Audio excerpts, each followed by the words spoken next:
I think that I'm always thinking and writing and processing and trying to take my learning so I don't have to repeat my experience, if you know what I mean. Like, because a lot of people have 1 year of experience repeated 20 times.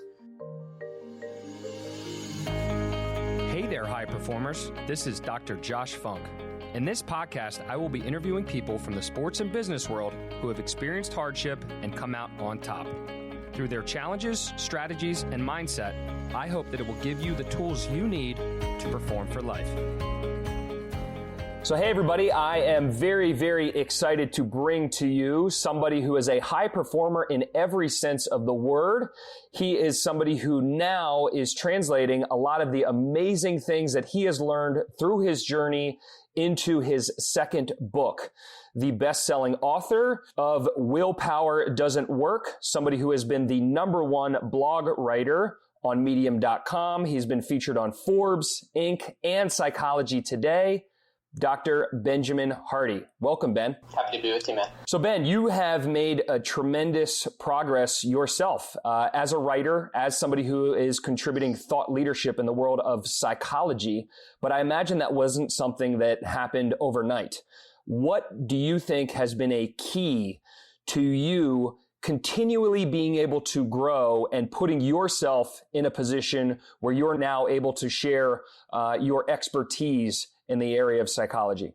I would say that one of the things one of my professors told me, which I've always believed in, is that you're only as good of a psychologist as you are a person.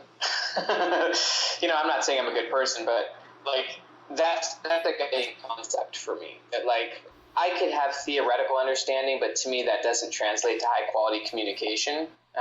And so for me, my learning is obviously in the form of taking classes, reading, getting a PhD, reading many books, but also pushing myself through very intense experiences. So like, I think it started with an extreme past, grew up in a very rough experience. My father became a heavy meth and extreme drug addict all through my junior high and high school years.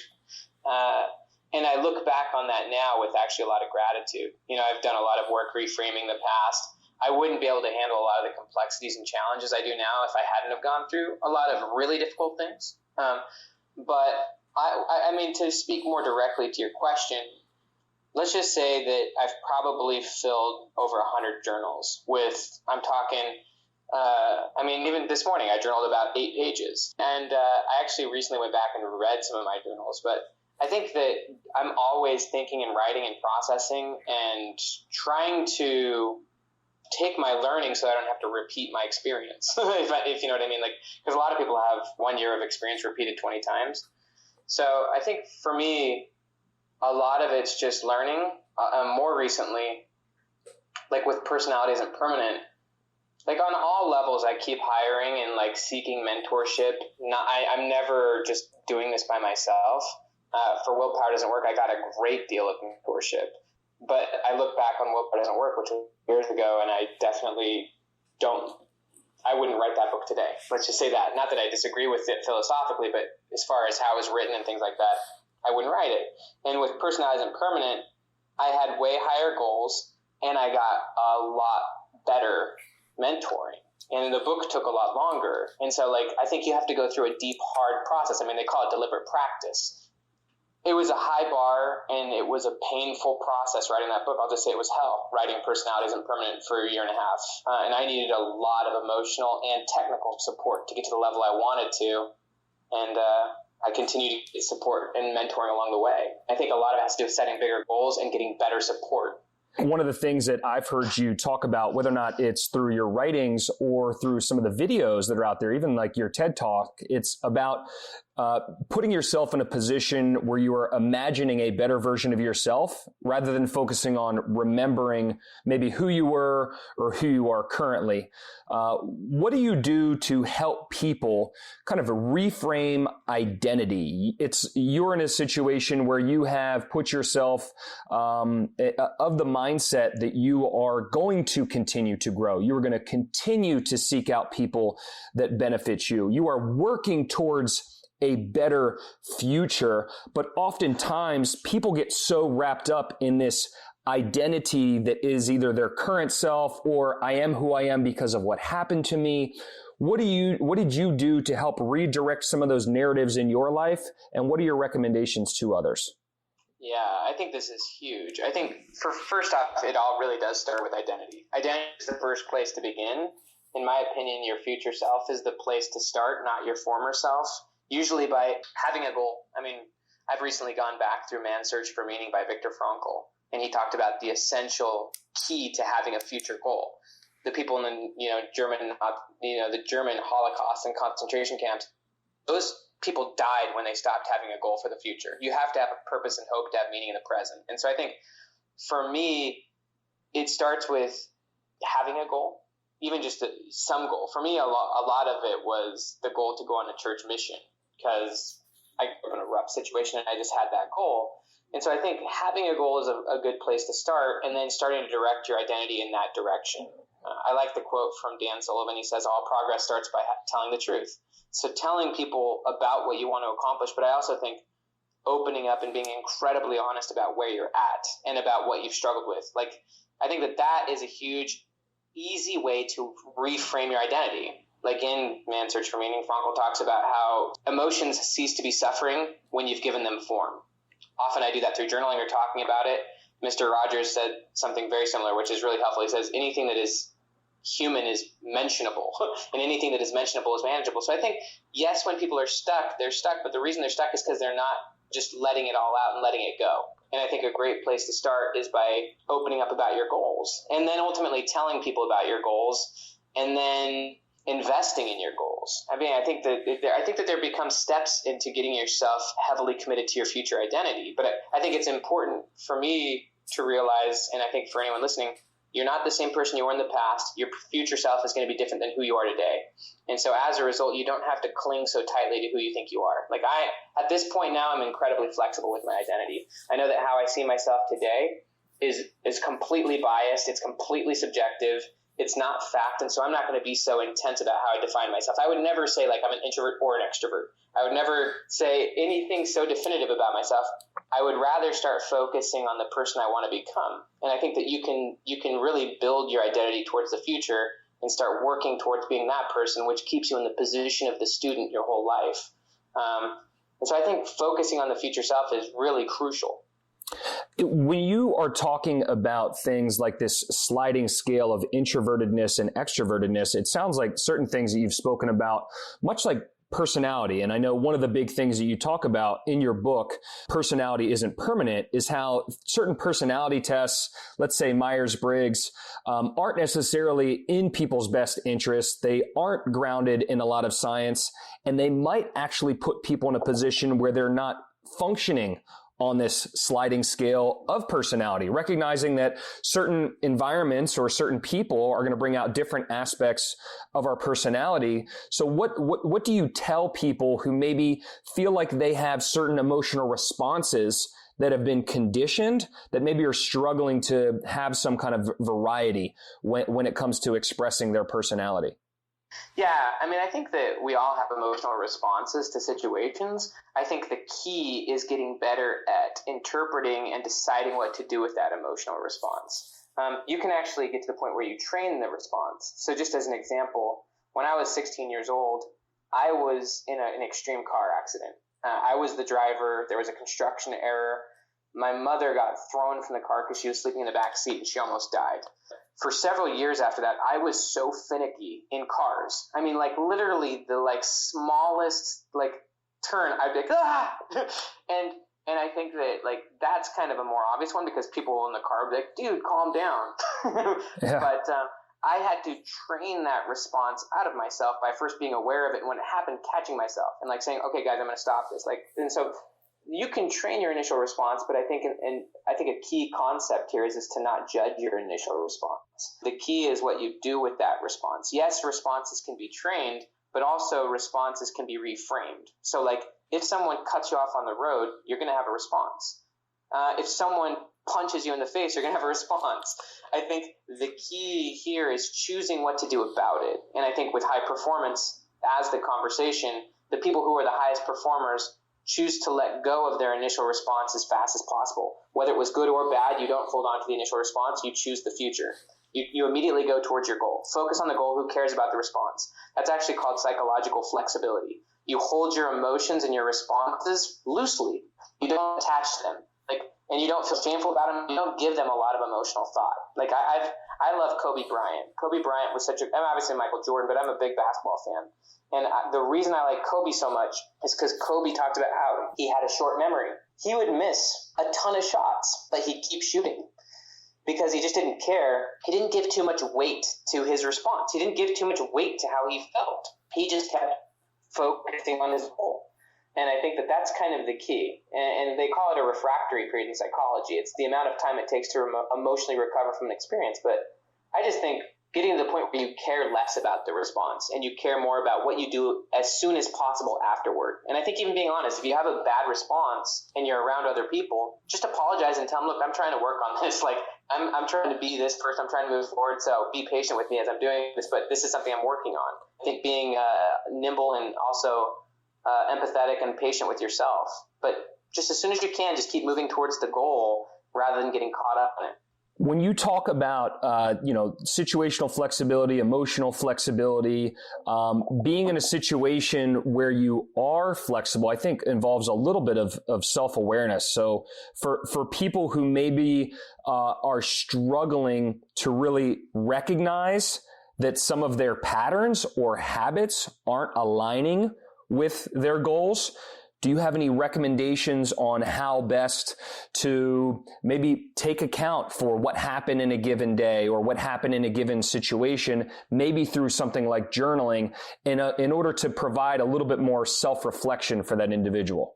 I think that there's several layers that you can do. I think that there's no reason to analyze your behavior if you don't have a future goal. If you don't have a future that's different than your present, then there's no reason to analyze the present.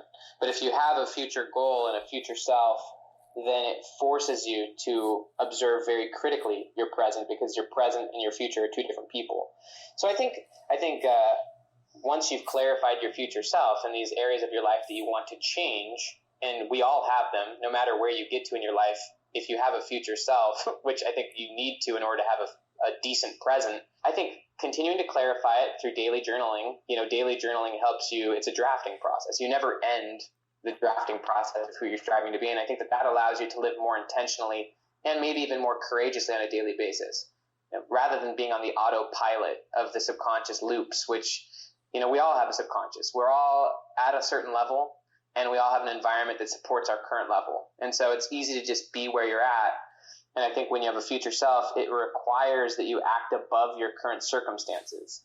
That's being intentional. So I think daily journaling is key in making progress on a daily basis, counting your wins. I really like the idea of measuring the gain, not the gap, actually looking at it. I look back, this morning I did a long journaling session because yesterday it was just a lazy Sunday, and I read some super old journals, which I never do.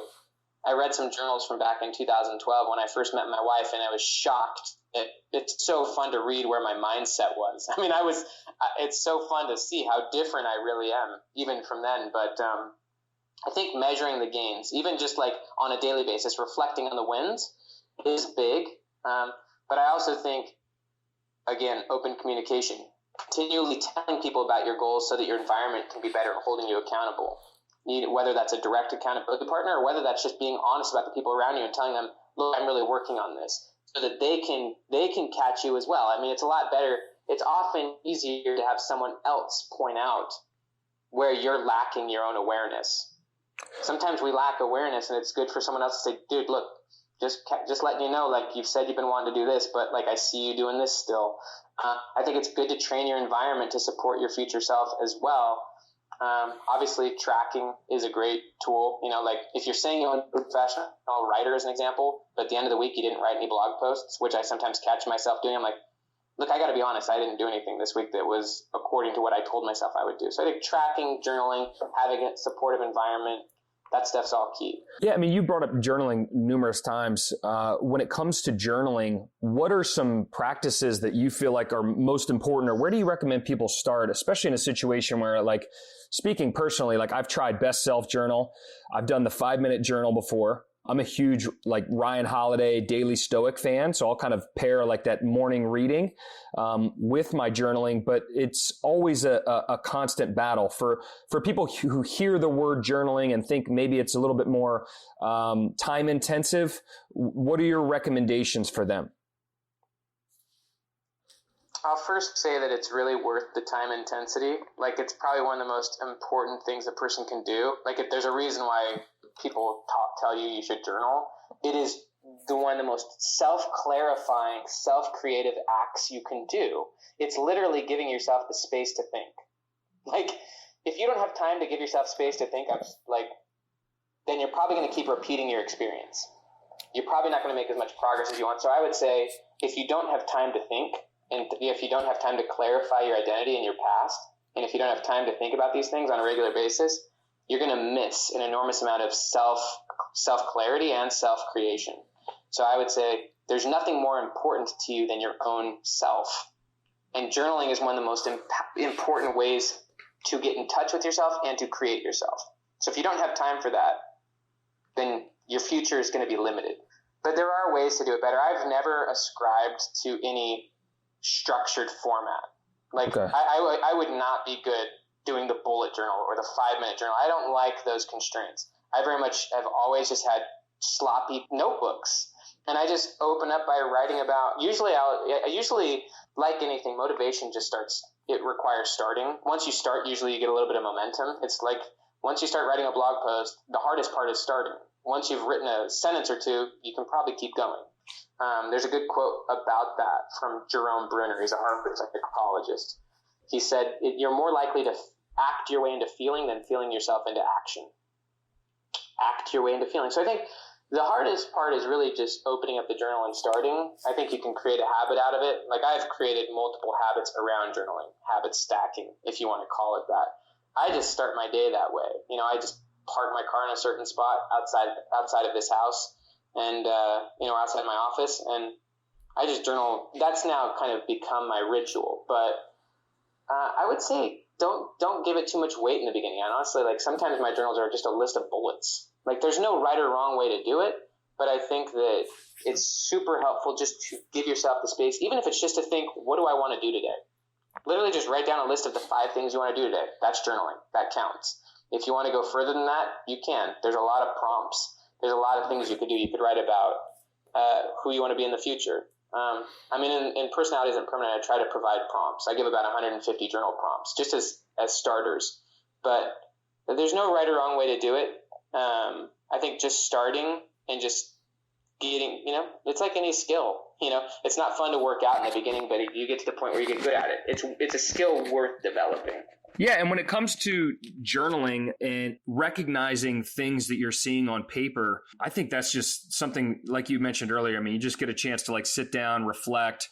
You actually see how you truly feel. I think so many people, especially in society today, just never get a chance to just let thoughts come into their head. So the fact that you were, and I've heard you mention it before, I think a little bit, stop, listen, and then change sometimes just happens as a result of you listening to yourself. But getting to the whole journaling thing and making time for it, Ben, right? You have 5 kids. For the people out there that don't also understand that you're a high performer, you are a family man, you are juggling a lot of different things. I'm a big believer that we make time for what we value. So if it is something that's important, obviously you've made time for it. I think a lot of other people can definitely make time for it as well. But getting to a big part of your book, which is personality and personality tests. You challenge things like Myers-Briggs, which I think a lot of people have done at one aspect of their life. And then there's some mentions of horoscopes as well, and how people sometimes identify with certain things, or there's certain labeling that goes on as a result of those tests. What do what do you do to describe to people or to communicate to them how that they can recognize that maybe that's a part of who they are, but that they probably are a lot more dynamic and diverse with regards to how they're actually behaving on a regular basis? I'll first start by saying anyone who's really trained in psychology wouldn't take the overly simplistic type-based tests like Myers-Briggs seriously. Those tests are about as low quality of personality testing as you can get. There are great measures out there. Honestly, there's great ways to measure personality, whether it be like there's tests that examine your need for achievement, for example, or your creativity or your self-efficacy. I mean, even grit. Like there's been a lot of research on Angela Duckworth's scale of grit. There's ways you can study personality where they don't overly cloister you into a small box. Those are overly simplistic views of personality. They're also just inaccurate views of personality. And when I was going through my PhD program, I learned that abundantly. All my professors directly pointed to tests like Myers-Briggs, Enneagram, and those, and just said, this is not how you test and measure personality, and these tests are not good science. And they, over time, I was able to understand the reason for that. My biggest issue, and it kind of goes back to our initial conversation, is the idea of identity. In my opinion, identity and personality are they're different subjects, but heavily connected. Identity is how you define yourself. It's essentially your self-image. And usually your self-image directs your behavior, which over time becomes your personality. So your personality, from my perspective, is the byproduct of your identity, if that makes sense. And you can develop a negative self-image through negative experiences, and that can lead you to a various personality. Like if you've had a lot of trauma in your past and you've got a lot of fear and concern, you may be more introverted. And so there are experiences that lead you to seeing yourself a certain way, and that lead you to act a certain way, which eventually becomes your personality. So personality is always viewed as a byproduct. From my perspective, it's not the thing to focus on. To me, it's actually an unintended side effect of focusing on who you want to be, and your personality follows suit. And so my big problem with these tests is that people take the label and then they infuse that as an aspect of their identity, and they over-identify with the label, and then they seek to defend the label. They seek to confirm their own label, and it stops them from pursuing a future self that would enable them to change. Instead, they don't want to change. Instead, they actually do everything they can to be the person that they are today. And so these tests, in my opinion, are really bad for growth and learning. Ultimately, what they do is they create a fixed mindset. Yeah, I mean, I think when you talk fixed mindset and you talk about things like rigidity, it makes me think a little bit about confirmation bias. And a lot of what we're going through today with regards to how people are viewing some of the things going on from a public health standpoint, interacting with information that just further validates how we're feeling about something or how we view something or how we would handle it. What recommendations do you have for people to get to a more comfortable situation where they can handle new information or handle something that challenges them, when I feel like a majority of people today struggle with discourse or struggle with something that doesn't automatically fit whatever their maybe worldview is or their perspective? I think that flexibility as an idea is really important. Being able to simultaneously deal with two opposing ideas, and just in general, handling a mixture of emotions as you're trying to figure things out, putting yourself in new situations. I think it's really just a practice. I mean, I think putting yourself in new situations is just, you can do it in small ways, trying new things. I mean, I view personality and comfort zone as very much the same thing. And so anything outside of your comfort zone is going to be a little bit challenging or a little bit difficult emotionally. You're going to have the fight or flight response in a small or large degree, depending on the depth of the behavior. And so I think just getting used to it. I mean, there's not really a way to theoretically get your mind around it. I mean, you have to just practice it. That's why I think having a future self and on a daily basis, working towards goals, opening up about who you're trying to be, investing in education, putting yourself in new situations. Eventually you can get to the point where you try bigger and bigger things. I mean, I've tried some big things. My wife and I took on 3 foster kids at once, having no parenting experience. That really transformed us. I mean, that was hard. And I will say for about a year, I handled it poorly. It took me well over a year to adapt positively to that situation. There were a lot of wins throughout. I'm not going to say it was all a horrible year, but it was tough. And I think that In my opinion, that's not a bad thing. I think what we've done in society today is we've defined happiness as a lack of negative emotions. And from my perspective, happiness has a lot more to do with meaning than it does how I feel in the moment. I get a lot of satisfaction and joy in doing something difficult, which increases my confidence. And that kind of joy is very different from momentary pleasure.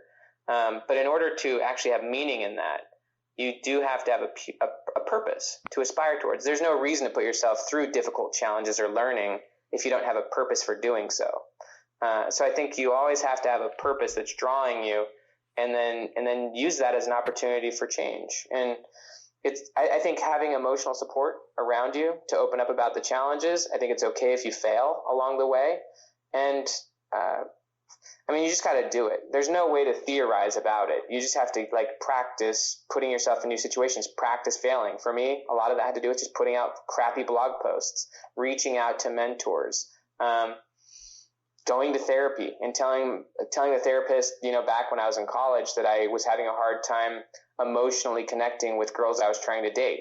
Just being open, and then being open with the girls I was dating as an example, and saying, look, I'm struggling with this. I come from this background, but I'm working on it. I think it's just being open to being vulnerable, being open to failing. From my perspective, courage is the willingness to fail. It's the willingness to try something that might not work. You've got to abandon your need for certainty. And I think that those are ways that you can just get better at it. You've just got to get better at it, but also have emotional support through the growth process. I love that. And honestly, it's a conversation I've been having much more often. I have a brother who's at West Point Academy right now, and the amount of struggle and strain that he goes through on a daily, weekly basis, having continued conversations about happiness, what happiness looks like, him seeing other people who are his same age doing things very different, having this perception of them that they seem happier, but also recognizing that a lot of people going through 4 years of regular college aren't necessarily happy. So him being able to be, I think, mature enough to recognize that he is working towards his goals. He is working towards something that he feels like eventually he's going to enjoy very much. But really, right, we hear all the time, embrace the process. So the process of what we do, not always being something that we're enjoying, but it sometimes, well, almost all the time, being what's best for us and our future growth. But you brought up a couple things there, like failure, hardship. We just talked about strain, stress, challenges. I think that brings up things like fight or flight response, right? And sometimes people having this anxious response to some of the things that you mentioned, or even thinking about an environment in which might be physically, mentally, or emotionally challenging for them. What recommendations do you have for people who are struggling with their fight or flight response, who are having feelings of anxiety with that type of an environment or situation? I don't think anxiety is necessarily a negative thing. Viktor Frankl agrees with me. You know what I mean? Yeah. I don't think that. Obviously, I think you can get to the point where you become less anxious, and you can just be, to many degrees, calm even in crazy situations. But I think that anyone moving forward in their life is going to feel anxiety. I think I actually think it's a healthy aspect of life, as does Viktor Frankl. I think it's okay to feel pressure and anxiety and even fear in many times. I think, and obviously it's not like you don't want to be in that state all the time, and you want it to be intentional towards moving forward rather than fear of fear of rocking the boat. I think that, as I've said, I think journaling and just writing about your anxieties, and I also think about openly expressing them. Mr. Rogers said it the most easy way. Anything that is human is mentionable. Anything that is mentionable is manageable. And so if you're dealing with negative emotions, you need to express them as fast as possible. Once they're actually expressed and given form, anxiety ceases to be suffering. It's something you can actually manage, control, and actually choose how you deal with it. That's called emotional regulation. Yes, if you're feeling anxiety, there's nothing wrong with that. But the sooner you can actually form it and explain it and then reshape it and do something about it, often with lots of good support, it ceases to be anxiety. You get out of your own head. If it's still in you and you're being kind of I guess you could say, bogged up because of it or challenged because of it, it's because you haven't given it a form to work with. You haven't actually done anything with it. It's still in your head, and you haven't turned it into an action plan. And so I think we all deal with it. I mean, I think you just get to the point where you stop allowing yourself to be there for so long, because you could be in that place for a really long time, and that doesn't necessarily lead to action. It doesn't lead to movement. And so the question is how long do you want to stay there? Like, the sooner you just get it out and talk about it and deal with it and refocus on where you want to go, again, often with support, I would say almost always with support, and better and increasingly higher quality support. I'll just admit, just as an example, Personality Isn't Permanent is coming out in June, but like I have another book that comes out in October, and this is a co-authored book with a guy named Dan Sullivan. It's almost a purely entrepreneurial book, and I had only 3 months to write that book. I finished writing it about a month ago from when we were talking. I had a lot of help on that book. So like, there's a guy named Tucker Max who's a brilliant writer. He's a really good editor, and he basically helped me through that whole book. But there was about 2 months, about a month and a half, where I was a horrible communicator. Like, I was a little stressed out due to the pressure of that project. Also just dealing with many other things. One of the worst things I did was for about a month, I didn't communicate to Tucker, who was my editor and who was also moving the project forward. I didn't communicate to him that I was stuck. I was completely stuck on the book.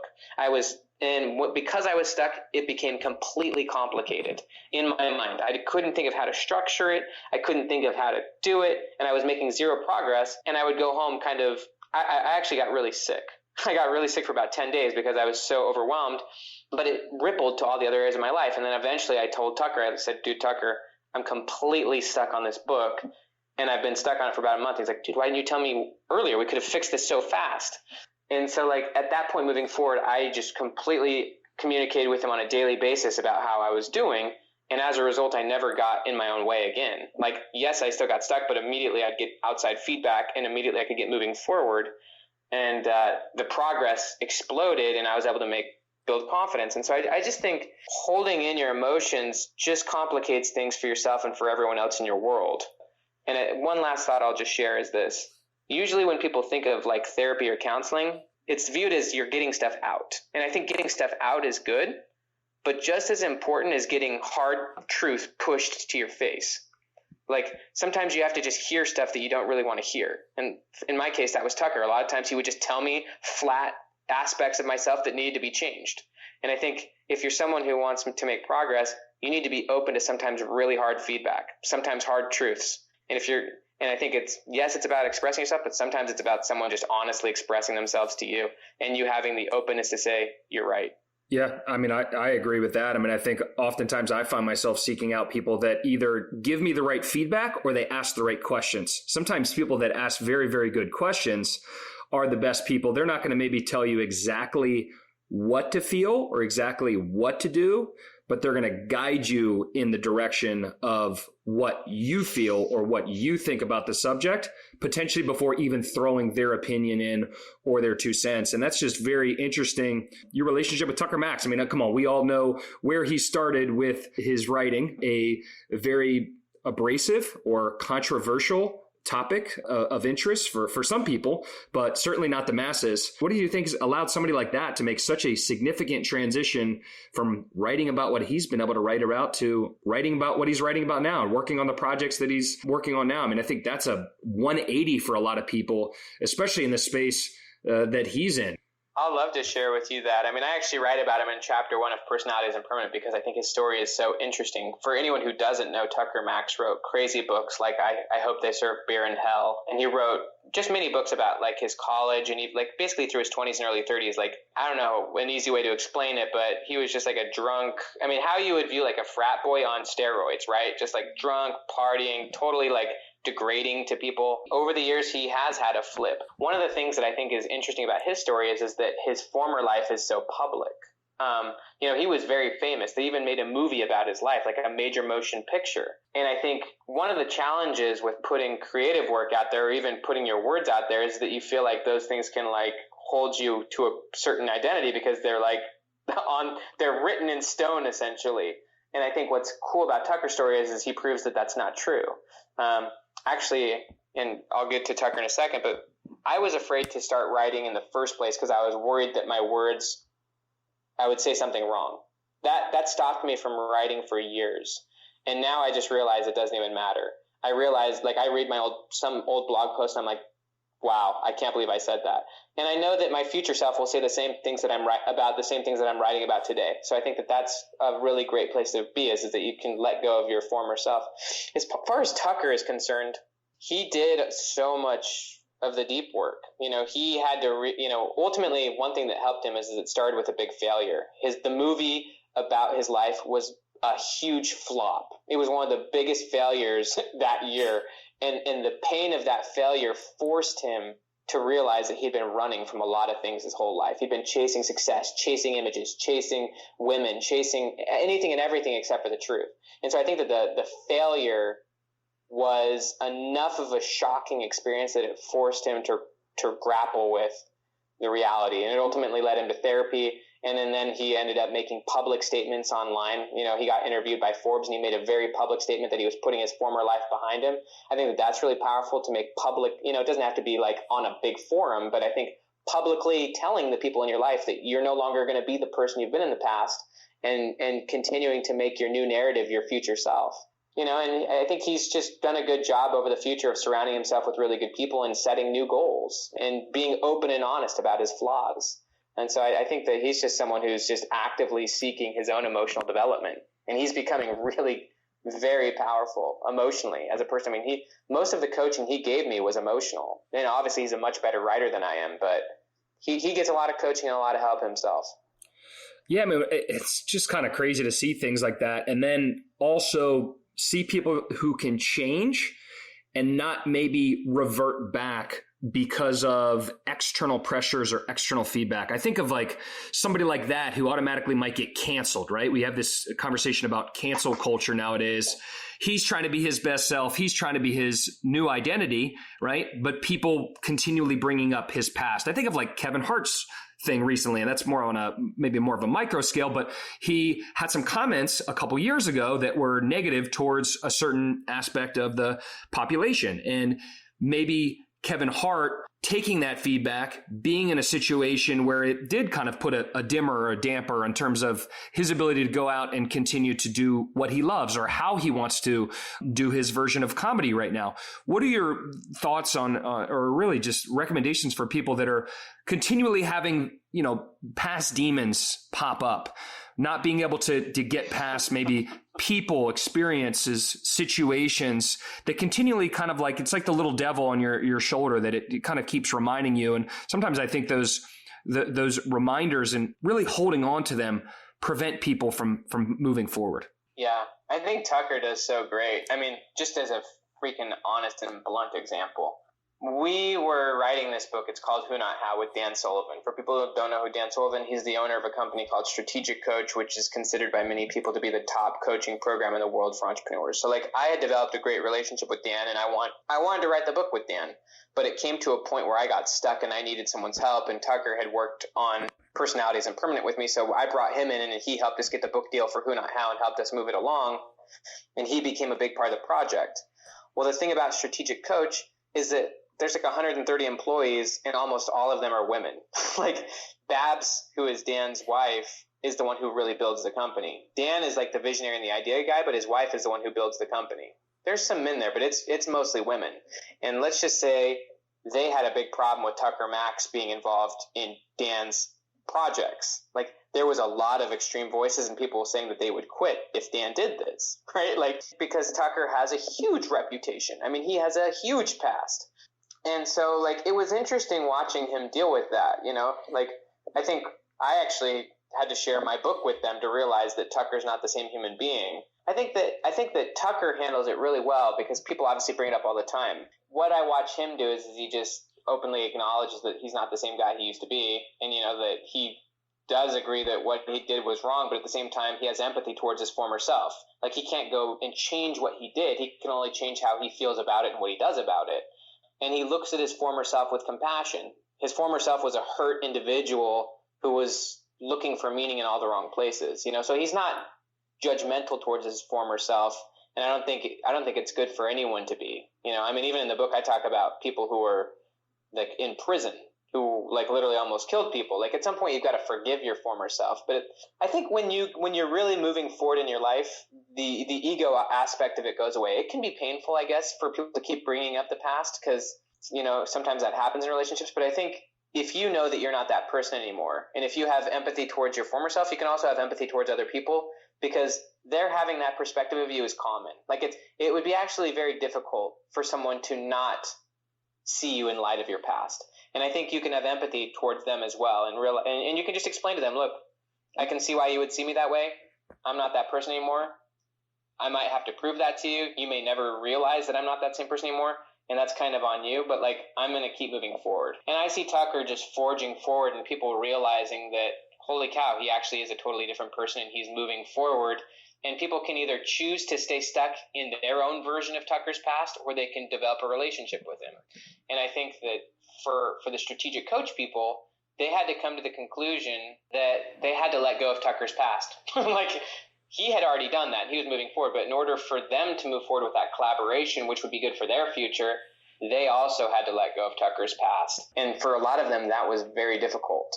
And I think that, you can't fault people for that. But as the person who's dealing with it, you have to give them grace, and you just have to move forward. And some of them will never accept you for who you are and for where you're going.